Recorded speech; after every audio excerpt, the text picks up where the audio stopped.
Hey everybody, how's it going? Welcome to NoDQ&A video right here on NoDQ.com, as well as the YouTube channel and NoDQ&A videos affiliate, ringsidenews.com. First off, before we get to the questions today, I would like to thank everyone for subscribing. The goal has been reached, 50,000 subscribers and counting. Thank you guys so much once again. Please continue to keep spreading the word about NoDQ&A video. Let's try to hit 100,000 as soon as possible. Anyways, with that being said, let's get down to your questions regarding the episode of Raw this week and what's coming up next in WWE. Got this question here from Eric Cruz. Hey Aaron, do you think Sheamus will remain in the World Heavyweight Championship picture, or will WWE move on to someone new to face Reigns at the Rumble and beyond? I definitely see Sheamus getting his rematch for the WWE World Heavyweight Championship. It's just a matter of if it will happen in the near future or will it happen at the Royal Rumble. I do not see Sheamus being in the title picture past the Royal Rumble pay-per-view, and it's possible we may see the end of the Reigns-Sheamus feud before the Royal Rumble. There's always the possibility that WWE will do Reigns versus Triple H at the Royal Rumble instead of WrestleMania. I could see Roman Reigns versus Sheamus on the very first SmackDown on the USA Network. That's an option for WWE. They could even do a big stipulation match to blow off that feud on the first USA Network SmackDown. So time will tell, but I do think Sheamus will at least get one more crack at the WWE title, and this feud will at least continue for a few more weeks. Alright, this one comes from Robert. Please answer in video. With Triple H saying WWE are working on creative stories and Raw being so entertaining, is this a new beginning or a one-off rating ploy? Well, I'm wondering if Triple H is trying to sabotage this video by the Trash Man in the background. We haven't heard the Trash Man in quite some time here on NoDQ&A video. But anyways, to your question, I would like to be optimistic. I would like to say that yes, this is the beginning of a new era in WWE, and WWE will be more creative with their television shows, and Raw and SmackDown will be more compelling. I really hope that's the case. I really want to believe that. However, realistically, I'm not getting my hopes up because WWE brought back Mr. McMahon for Raw. They had a WWE World Title change on Raw. And you cannot do that every single week. Vince McMahon can appear on Raw, and I'll get to Vince in a minute here. You can bring back Vince, but he's not going to have the ratings impact that he did this past week on Raw. That was his first Raw appearance in quite some time, and because of that, there was a lot of buzz about what he would do. I'm hoping that WWE will come up with more creative ideas so people have a reason to tune in each and every week, and it's not just a one-off situation where WWE wanted to get Roman Reigns over, they brought back Vince, they had a title change, but they really have no other plans or any ideas moving forward. I really hope that's not the case. Alright, got this one here from Beast Slayer. Looks like the Raw viewership was pretty good. Are you sure we shouldn't be using Mr. McMahon's character more often? As I mentioned in the previous question, I think that you can bring back Vince for other episodes of Raw, but I do not see him making the ratings impact on a regular basis. Plus, I think Vince does not want to be a regular character on television. He's been making fewer and fewer appearances over the years. I think he came back because there's a feeling of desperation in WWE to get Roman Reigns over, and bringing back Vince was the way to get Reigns over and also boost up the TV ratings a little bit. I do not see Vince being a regular character on television, and there's really no need for him to be on television regularly. Bringing him back to get over Roman Reigns, that makes sense, but Vince being a regular character at 70 years old is just not necessary, and it's not going to have the kind of impact that it had this past week. Alright, this one comes from Joseph Allen. Hey Aaron, did WWE finally get it right with Roman Reigns? And number 2, what was your favorite part of the 2001 Invasion angle? Please answer in video, you and Jeff Rock.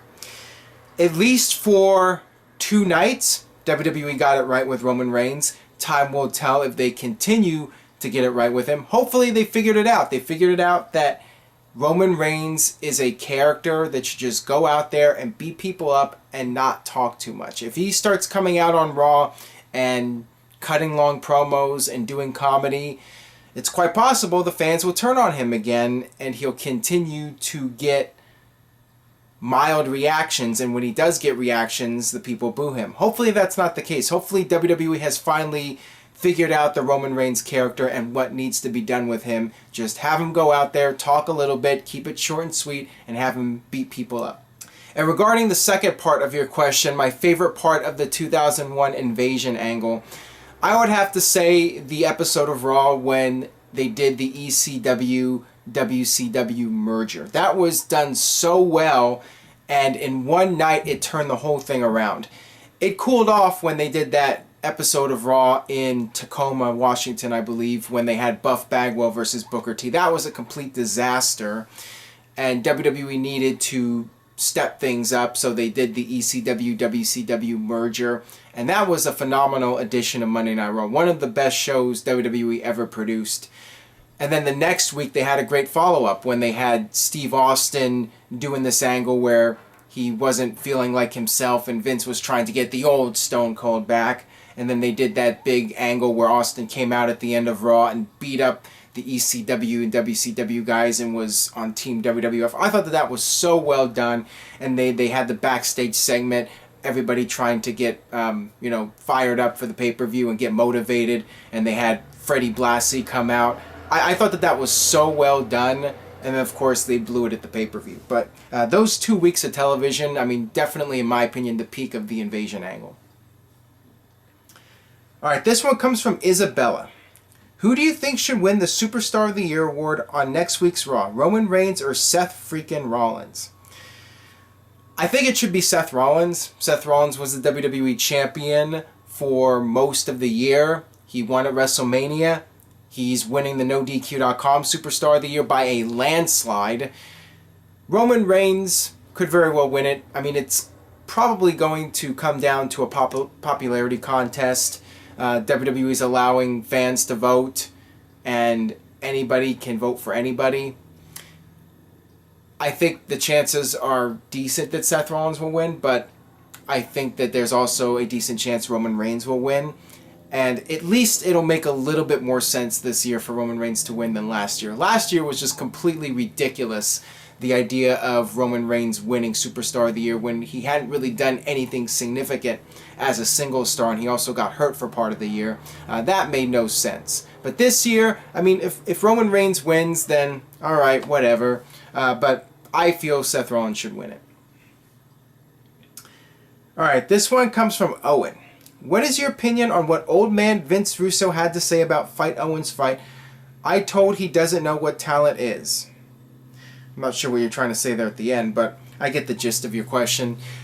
I can understand the viewpoint of some that Kevin Owens doesn't have the right look, but let's face it, Mick Foley did not have the right look. And Mick Foley was there in the 90s when Vince Russo was running things and he was in charge of creative.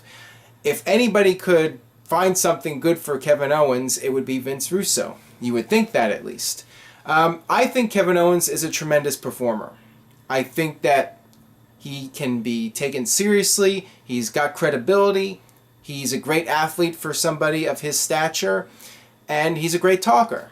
I think Kevin Owens doesn't have the best look or the ideal look that WWE would like, but Mick Foley got over. Jeff Hardy got over. Plenty of guys got over that did not look like these jacked up bodybuilder, larger than life Greek gods that WWE and Vince in particular likes to push. But Kevin Owens is a tremendous performer, and I think if you can go out there and you can entertain the people, that's what counts at the end. It's all about entertainment. If you can entertain people, it doesn't matter what you look like, how tall you are, how short you are. If you can make an emotional connection with the audience, that is what's most important at the end of the day. And I think Kevin Owens can do that. Alright, this one comes from Forever 4 Eyes. Hey Aaron, I hope you are doing well. Will we see Reigns versus The Rock at some point, say at WrestleMania? Please answer in video. I'm sure WWE would love to do that match, and I think that it would come down to The Rock's schedule.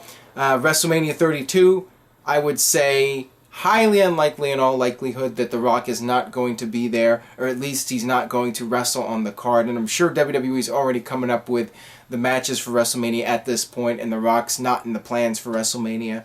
But maybe next year, WrestleMania 33, if The Rock is available and Roman Reigns is still a top guy, he's still a guy that WWE is investing in, I could absolutely see that being a WrestleMania match.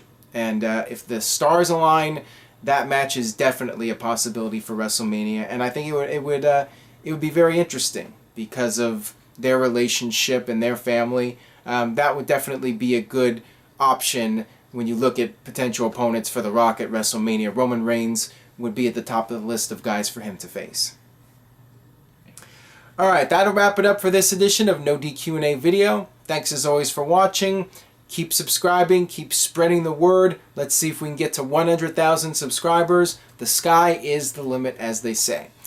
Make sure you keep voting in the 2015 NoDQ.com year-end awards. Go to NoDQ.com/polls. Cast your votes for Superstar of the Year, Tag Team of the Year, Storyline of the Year. All those categories are up on the website right now at NoDQ.com/polls. And also the worst as well. You can vote for Worst Storyline of the Year, Worst Wrestler of the Year, and so on. NoDQ.com. Stay tuned for all that. Stay tuned for the latest regarding the Royal Rumble. And I will see you guys next time for another edition of No DQ&A video.